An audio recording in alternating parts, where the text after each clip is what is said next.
और स्वाध्याय के बिना तो किसी भी जैनी भाई को रहना ही नहीं चाहिए। स्वाध्याय के बिना, तत्व अभ्यास के बिना 3 काल में सम्यक दर्शन की प्राप्ति नहीं हो सकती।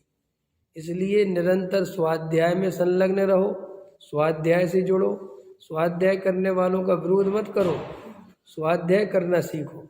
स्वाध्याय के बिना मैं कौन हूँ, मेरा क्या स्वरूप है, ये आप कभी नहीं जान पाओगे।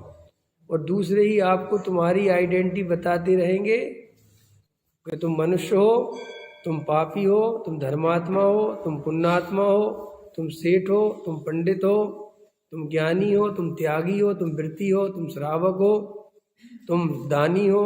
ये सब आइडेंटिटी तुम्हें दूसरे देते रहेंगे, लेकिन मेरी असली आइडेंटिटी क्या है, मेरा वास्तविक स्वरूप क्या है, ये पहचानने के लिए स्वाध्याय करना अत्यंत आवश्यक है।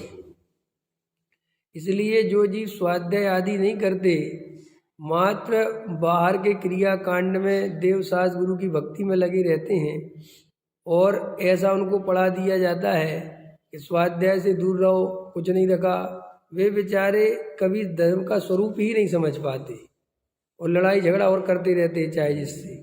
अगर वे थोड़ा स्वाध्याय करें, आचार्य भगवंतों की बातों को पढ़ें, अभ्यास करें, कुंद भगवान जो मूल दिगंबर आचार्य, इतने बड़े आचार्य, वो क्या कहते हैं, समंतबद्ध आचार्य क्या कहते हैं, समंतबद्ध आचार्य ने भगवान की स्तुति कैसे करी, भक्तांबर का वास्तव में क्या अर्थ है।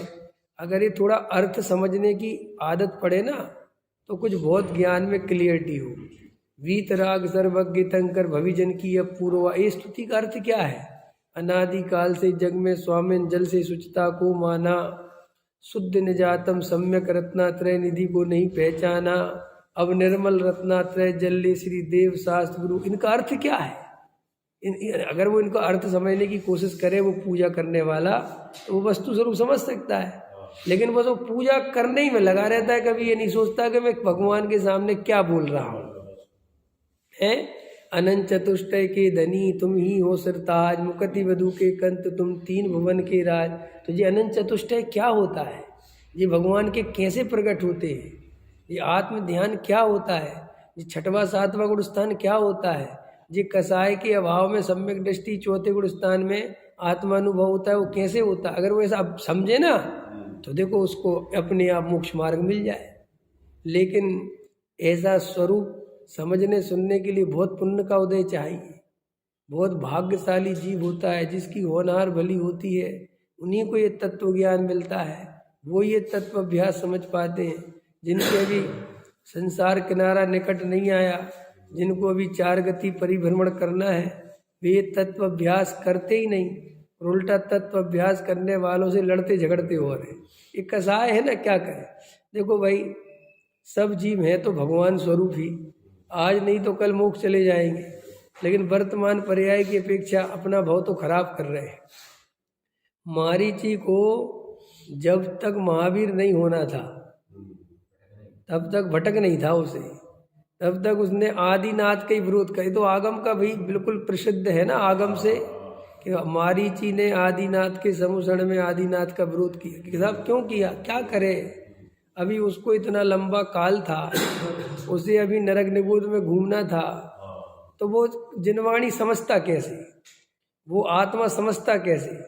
ऐसे ही जिन जीवों को अभी आत्मा समझने के भाव नहीं आते, आत्मा की बात करने वालों से लड़ते हैं, झगड़ते हैं, उनका विरोध करते हैं, खुद कभी स्वाध्याय करते नहीं, वे बिल्कुल वैसे ही जीव हैं कि अभी उनकी काल अवधि पकी नहीं, अभी उनकी होनहार भली नहीं है।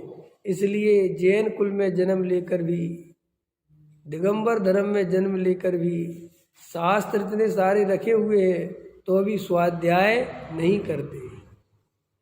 सम्यक दर्शन ज्ञान चरित्राणि मोक्ष मार्ग, ये सम्यक दर्शन क्या है, ये सम्यक ज्ञान क्या है, ये सम्यक चारित्र क्या है। तत्वासूत आचार्य उमा स्वामी का जगत प्रसिद्ध है, उसमें सम्यक दर्शन ज्ञान चरित्राणि मोक्ष मार्ग, और फिर तत्वार्थ श्रद्धा नाम सम्यक दर्शनम। ये तत्वार्थ क्या है, कौन है ये तत्व जिनकी श्रद्धा से सम्यक दर्शन होता है? बोलो।